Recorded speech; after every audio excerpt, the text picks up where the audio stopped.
Today's topic is about DNA damage and mutation. So DNA damage occurs at a rate of 10,000 to 10 lakh molecular lesions per day per cell.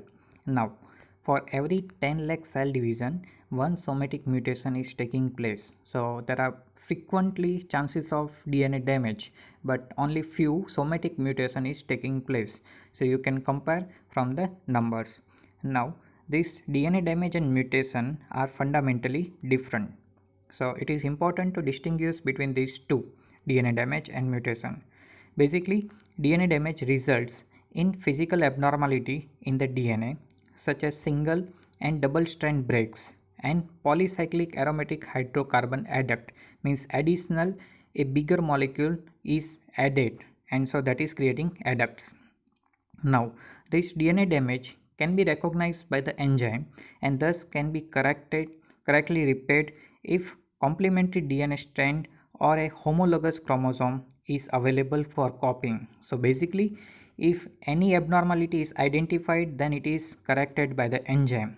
But possibility is that there is a complementary DNA strand or a homologous chromosome is needed. Further, if a cell retains DNA damage, transcription of a gene can be prevented and thus translation into a protein will also be blocked. So many times once it is identified that damage, further protein formation is stopped. Now replication may also be blocked or the cell may die. So apoptosis or programmed cell death will occur and mostly replication will be blocked. Now, in contrast to DNA damage, a mutation is a change in the base sequence of the DNA, and interesting is that a mutation cannot be recognized by the enzyme. Once the base change is present in both DNA strands, and thus a mutation cannot be repaired. So interesting is that is the basic difference of DNA damage and mutation.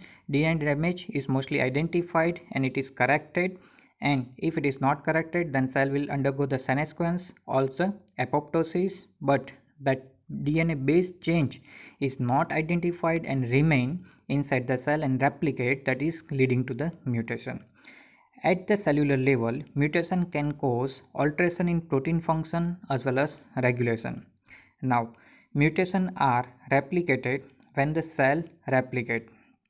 So, in a population of cell, mutant cell will increase or decrease in frequency. So, if it is replicate, then frequency will be increase. According to the effect of the mutation on the ability of the cell to survive and reproduce. So, if with that mutation cell can survive, then it can be regenerated or mutation will carry forward to the daughter cell. But if that mutation is not possible or not leading to the further growth, then that mutation will be remain stopped or stagnant from that cell division. Although distinctly different from each other, DNA damage and mutation are related because DNA damage often causes error of DNA synthesis during replication or repair. So that is the main process or correlation between DNA damage and mutation. These errors are a major source of the mutation. Given this property of DNA damage and mutation, it can be seen that DNA damage is a special problem in non-dividing or slowly dividing cells. Why it is creating problem? Where unrepaired damage will tend to accumulation over time and that will remain inside the cell. While on the other hand, in rapidly dividing cells, unrepaired DNA damage that does not kill the cell by blocking replication will tend to cause replication error and mutation is passed on to the next generation. Now, mutation rate is about 6 nucleotide changes per year in the germ cell line of individual. So that much of mutation is occurring in germ cell line. The great majority of mutations that are not neutral in their effect are deleterious to a cell's survival. Now, thus, in population of cells comprising a tissue with replicating cells, mutant cells will tend to be lost. Mostly body or any organism try to lose that mutant cell or not trying to replicate or not allowed to replicate that mutant cell.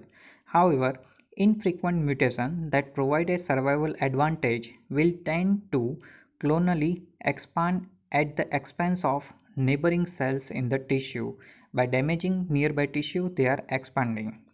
This advantage to the cell is disadvantageous to the whole organism because such mutant cells can give rise to the cancer or tumor formation.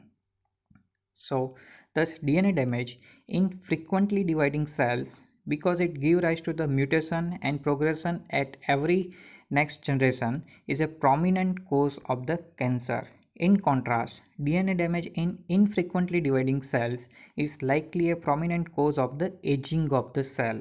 So that is the main difference of DNA damage in frequently dividing cell and infrequently dividing cell. So that is the most important part of the DNA damage and mutation. Both are different but both are closely related to the each other.